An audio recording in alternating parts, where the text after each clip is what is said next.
This is Elijah Keating from wisdomseekers.net. Please go check us out. We have some really good readers.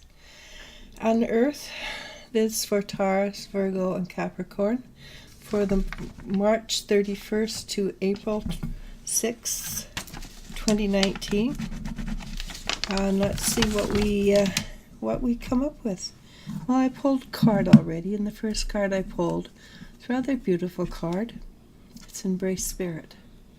It's there. Here, you can see it much better now. Embrace Spirit.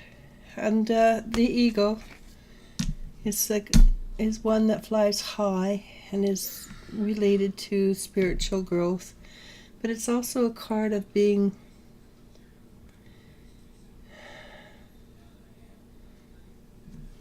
watching what's happening with the rest of the world, paying attention to what's happening around you. All right, so embrace spirit, and that's a wonderful idea, actually. And the very first card is the Star, and the Star, the goddess. The goddess is Estara, but she's the new form, not the old form. You don't want the old forms of goddesses, except for a few that are really wonderful people. They're energies, but the new form, they're much more evolved than this lady, whoever you call her by. She does like to have her people in groups. She does groups. When I say groups, I mean couples. She likes them to be happy together, pull together, work together, strive together. She supports her people very well. She's also a bit of a taskmaster. So the energy for the base of the week is support for each other, and in this case also support with love. And what covers it? It's the Ace of Wands.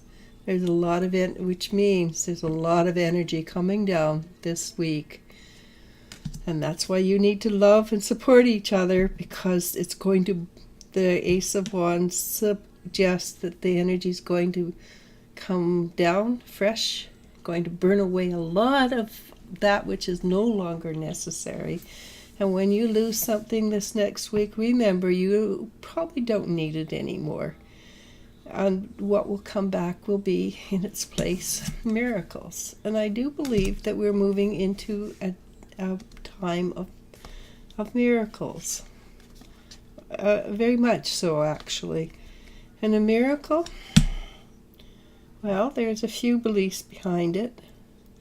My belief in a miracle is that it's just scientific truths that haven't yet been discovered, and we don't know what it was. For instance, 200 years ago, would anybody believe we could fly in the sky and be charged an arm and a leg to get from point A to point B? Probably not. So there's a lot of things that are happening that appear to us to be miracles, but not necessarily. So what is behind us is the 10 of Wands. And we all know that, yes, we in the spiritual journey have been working our butts off for many, many years. If you're new to the journey, you've still been working very hard just to get to the place where you're going, oh, this makes so much sense. I don't know how I didn't see it before. So it's a lot of work behind, but it's also a little bit of frustration. But we're coming to the end of, we got the Four of Swords. And the Four of Swords is a card of frustration. Well, it's depression. But the light is coming into the windows, and it's almost showing that she's going to be waking up out of it. So we've worked very hard to wake up out of the lower energies, and it's obviously working, because the next card is the World card, but it's the spiritual world card, which means there will be more gifts coming your way. Whether you're new to this or not, doesn't matter. Whether you've got a plethora of gifts or not doesn't matter. You're going to be receiving more, maybe more of the same gift. You're just going to be better at it. Or it's going to be something totally new, and that's the best part, totally new, and wow, oh my gosh, I can do this. I didn't know I could do this.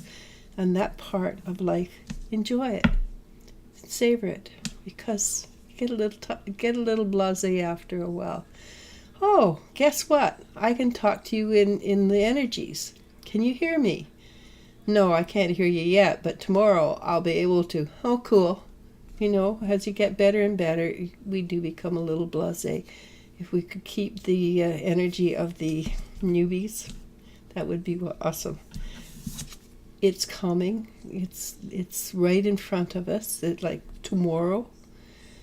So, and lots of energy, lots and lots of energy. And when I look at the cards, and this is the second set of cards I've done out of 4, so far the energy that's coming in is going to me it looks like a steamroller.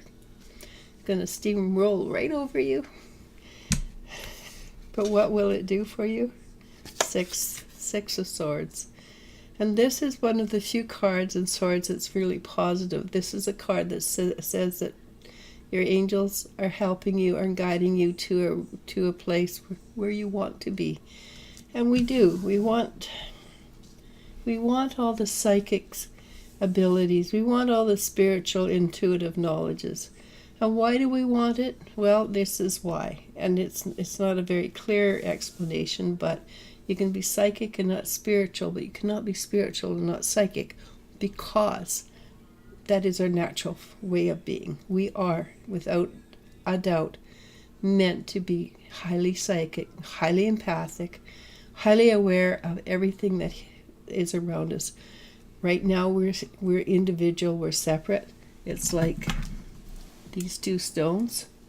We're separate, and we go together.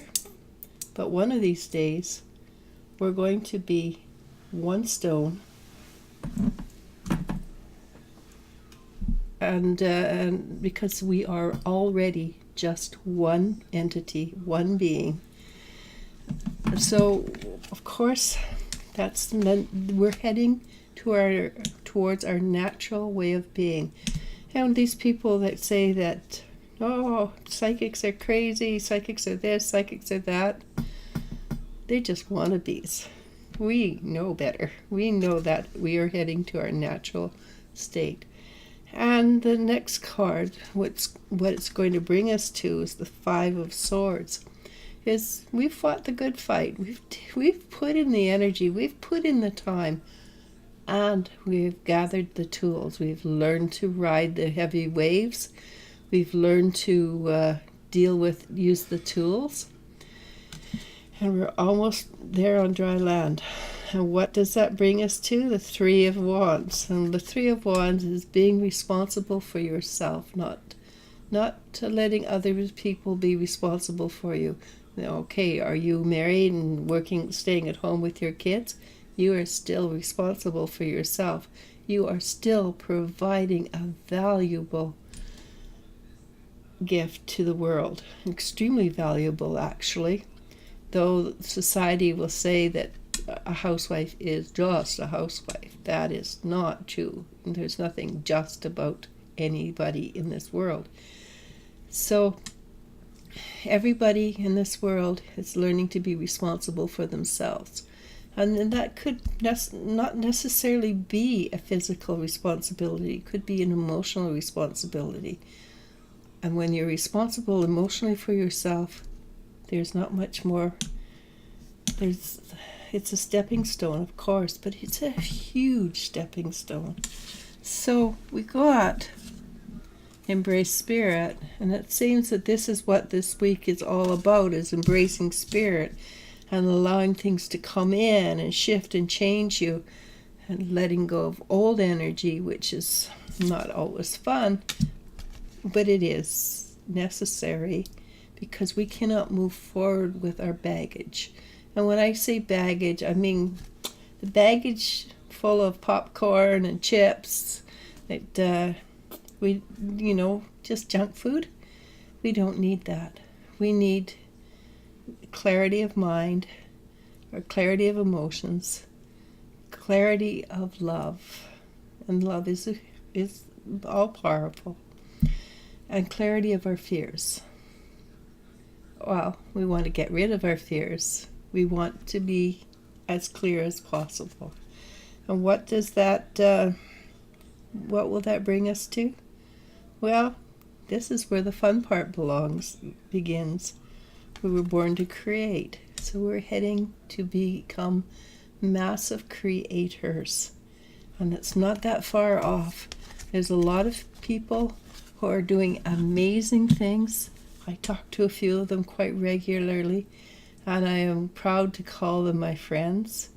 And they are working hard to be the creator. And we are, whether we're working hard to be the creator or not, we actually are already the creator. But it's nice to do it with clarity, right? Namaste. And try to have a good week, because it should be bringing us much closer to where we want to be.